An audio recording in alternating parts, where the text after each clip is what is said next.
La cuisine de Maria et Sergueï est moins fournie depuis l'an dernier. Pour ce couple russe, gourmet et friand des bonnes choses, la crise économique a changé leur quotidien. Terminés les produits importés, les petits plaisirs du quotidien et les vacances, ils doivent désormais tout compter.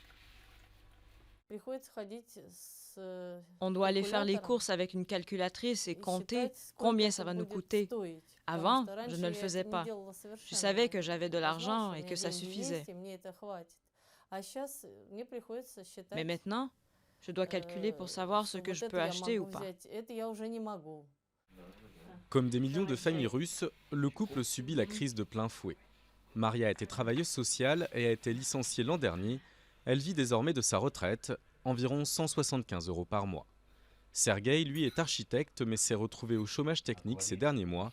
À eux deux, ils touchent désormais 350 € mensuels, des revenus divisés par 5 par rapport à 2014. Le couple vit modestement dans cet immeuble du sud de Moscou avec plusieurs de leurs enfants et petits-enfants qui peinent eux aussi à joindre les deux bouts. Alors voilà, ici c'est la chambre de notre fils cadet. Là c'est notre chambre avec mon mari et notre belle-fille. Et ici notre autre fils avec sa famille. Ils sont 4 en tout.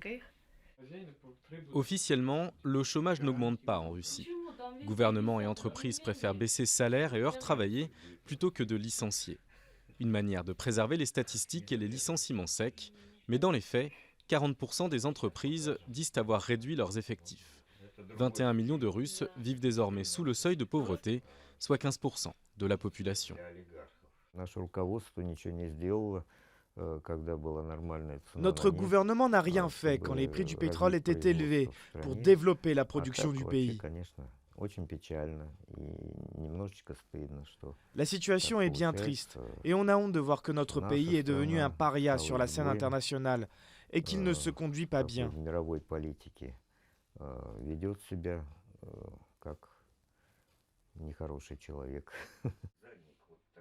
Le couple a déjà survécu à plusieurs périodes de récession depuis la chute de l'URSS. Ils disent les avoir traversées car ils étaient plus jeunes et plus optimistes. Mais cette fois-ci, ils confient que l'espoir a disparu et que l'avenir les inquiète. S'ils venaient à tomber malades, ils ne savent pas comment ils pourraient se soigner.